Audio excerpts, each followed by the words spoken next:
Итак, друзья, часто наблюдаю картину такую, что выходишь вот с такого дома, просто как из своего дома садишься в вот такой вот автомобиль и уезжаешь далеко. У нас сегодня на обзоре Крузак 200. Поехали. Ебать темно!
Двухсоточка.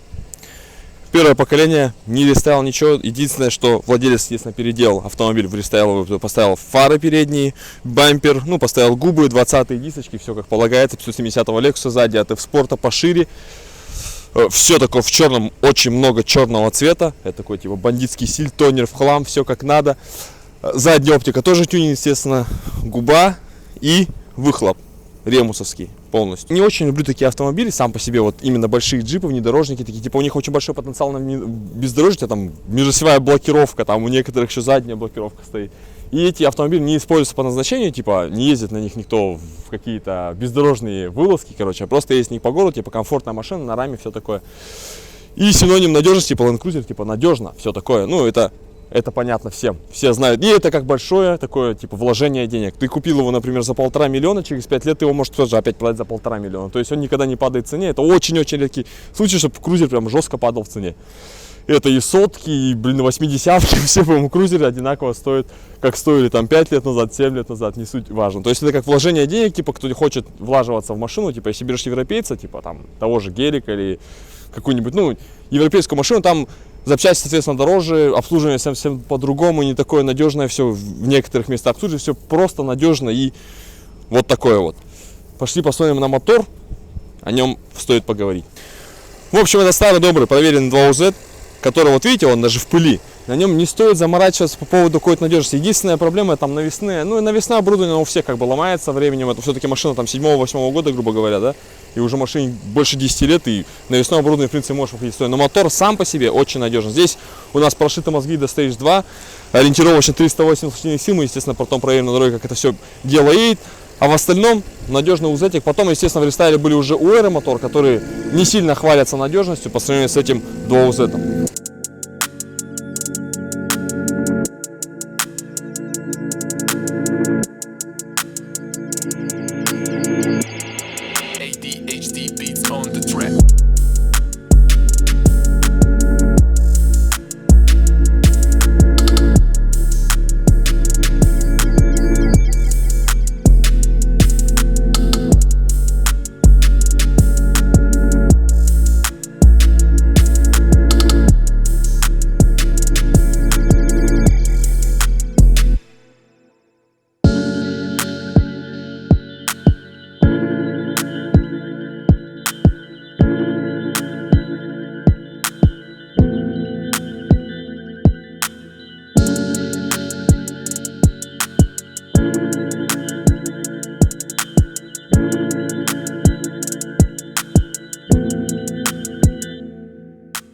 По салону у нас, как видите, темно, это понятно, мы же в хлам в тонере, все как надо. В общем, у нас аквапринтовские такие вставочки, руль тоже, соответственно, заказ сделан такой, на обычном крузере, по-моему, чуть побольше сам по себе, насколько я помню, я точно могу сказать. Вот эти ручки мне вот нравятся в 200-ках, они прямо такие мужицкие, прямо вот всю руку взял вот так вот за нее, взялся конкретно и все. По салону, если тут рассказать про все кнопочки, тут все прекрасно знают, наверное, салон 200-ки, прямо каждый ездил, сидел. Все довольно-таки просто. Вот эти датчики, которые в табле, это еще сотки идут, эти давление масла и вольтметр, это в сотке тоже была, это их такая традиционная тема. Они особо не отличаются в рестайле, до рестайле в салонах, как бы там, по-моему, меняется мультимедиа, там по мелочи совсем. Единственная посадка, вот ты сидишь и реально чувствуешь, что ты сел на высокий автомобиль, типа на раме. Спереди сидишь так, как капитан корабля, здорового такого, и вот поехал рулить, решать все вопросы, пошли назад. Вот сидишь и назад, но тут есть на место дофига, это, блин, однокомнатная квартира. Вот мы же смотрели кварталовские квартиры, которые там однокомнатная ЧБшка. По сути, тоже ЧБшка, тут нет воды, нет туалета, но по размерам она примерно такая же. В общем, по посадке у нас такая высокая, колени чуть поднимаются выше, зато вот удобные ручки для посадки, климат-контроль, который, он не помню, трехзонный же, по-моему, у него трехзонный, по-моему, климат-контроль. То есть мы убираем третье сиденье и делаем амбар, короче, и сидим, выпиваем, отдыхаем. Хорошо, все такое. Можно сделать как подлокотник, я так понимаю, да? Пошли багажник посмотрим. Хотя, что вы смотрите? Ну, пошли посмотрим. В общем, багажник, ребят. Тоже традиционно для... Вот все, видите, понятно, в BMW было как сложно открыть багажник. Вот, опять эта тема. Сколько там он там выдерживает, я не помню. Вот, ты сел, такой грибник, шашлычник. Поехал на шашлыки, сел здесь, и просто у тебя там бар, тут у тебя стол, я не знаю, скамейка, что угодно. Тут ты единяешься с природой, если холодно, сел назад, сидишь там, отдыхаешь и четко. Ну, семиместно, это понятно. Тут такие места, конечно, я не буду рассказывать, пробовать на них садиться. Но там для детей пойдет, в принципе. То есть уехать большой семьей куда-то для путешествия, автомобиль отлично подходит для таких вещей. Все, поехали, проедемся.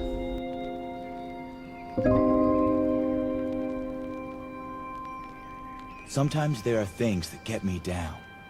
They can be hard to deal with. But I try not to worry too much about the things that I can't change. So I just accept them.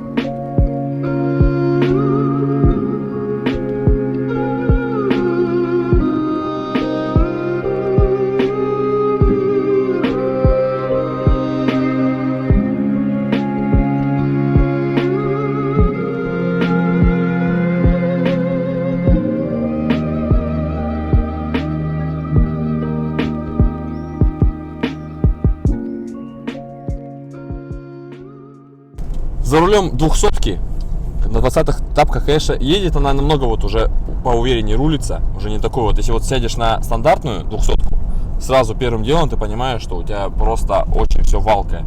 Ну, на 20-х тапках ты немножко теряешь в комфорте, но не сильно, как бы не особо ты теряешь комфорт, потому что если ты поставишь 23, там уже, да, конкретно прям начнет тебя долбить в подвеску, и ты теряешь свое главное преимущество 200-ки, ну, вообще, Toyota, 570-х, 200-х, это комфортная поездка по городу, по любым направлениям, то есть ты можешь ехать по гравийке, там, 80, 100, не париться вообще. Обзорность, конечно, бешеная, сидишь высоко, смотришь на всех крыши, с низкой машины, конечно, пересев на такой автомобиль, чувствуешь себя каким-то, не знаю, королем дорог, я не знаю, как там это правильно называется. Ну, и многие любят эту капитанскую посадку. Ну, кому как. Вообще, вот среди этих машин у нас в городе очень много, прямо очень.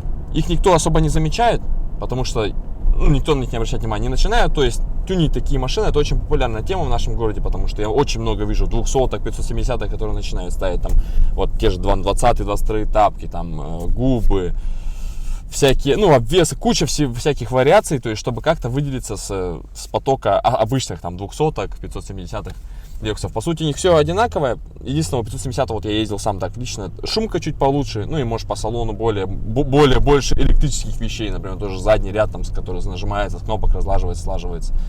Вот и все. А так, по сути, машины одинаковые. И по ценникам там тоже они особо, там 1200-300 разница, например, вот 7-8 года 200-ка и тоже 7-8 года Lexus. Там не сильно большая разница, так же, как и снаружи, и внутри, в принципе, одна и та же машина по сути своей. Что касается Валилова.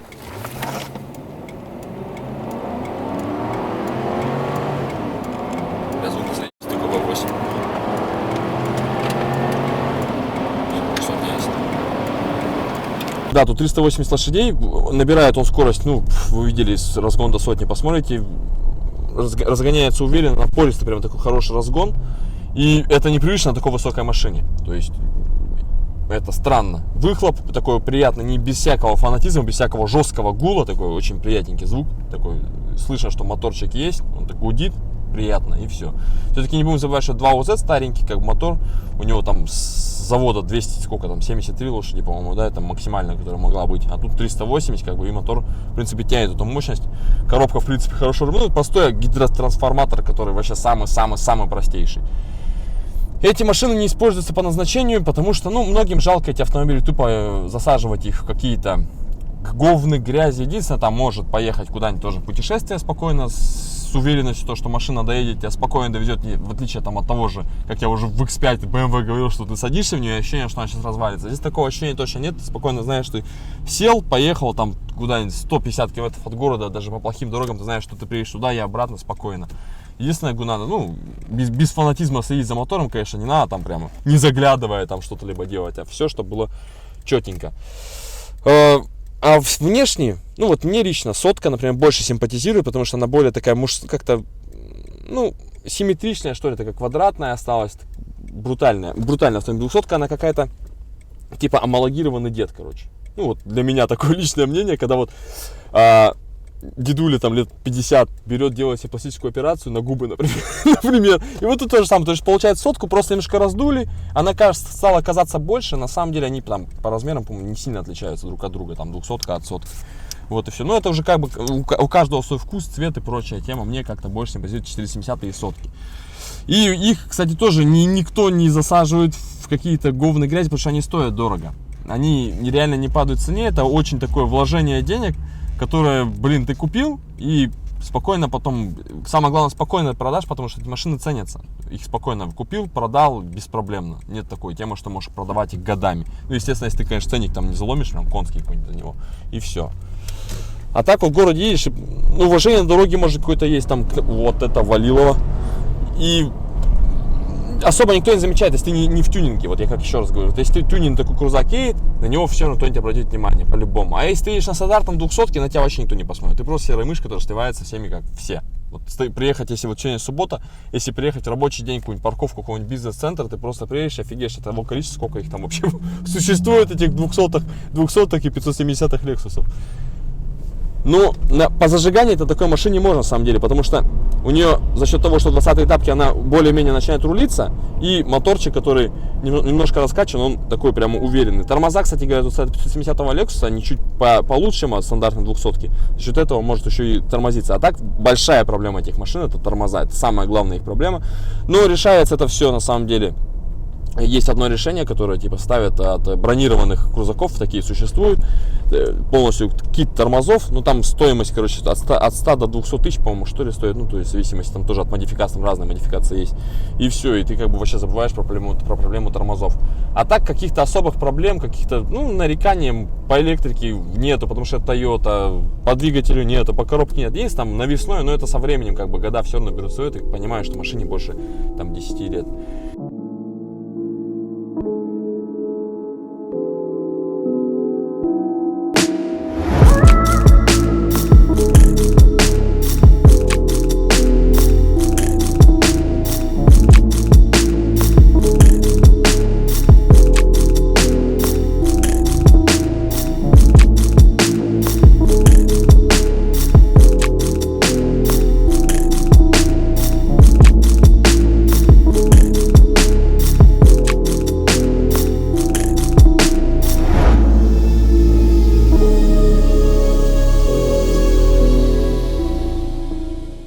Итак, ребят, что скажем в итоге?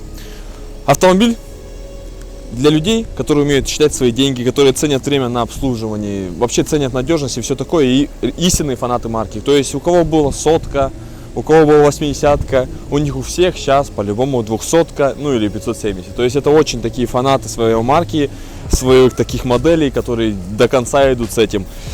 В общем, автомобиль получился, ну, реально интересным, быстрым, в принципе, да, для своего веса, для своей массы, для своих вообще габаритов автомобиля. И с виду он выглядит очень так, ну, очень специфично, так, знаете. Черный цвет, все очень много черного и такой черный прямо... Черная квартира, едущая просто по городу Якутску. В общем, с вами был Александр Бабков. Подписывайтесь на канал, ставьте лайки и все. Всем пока.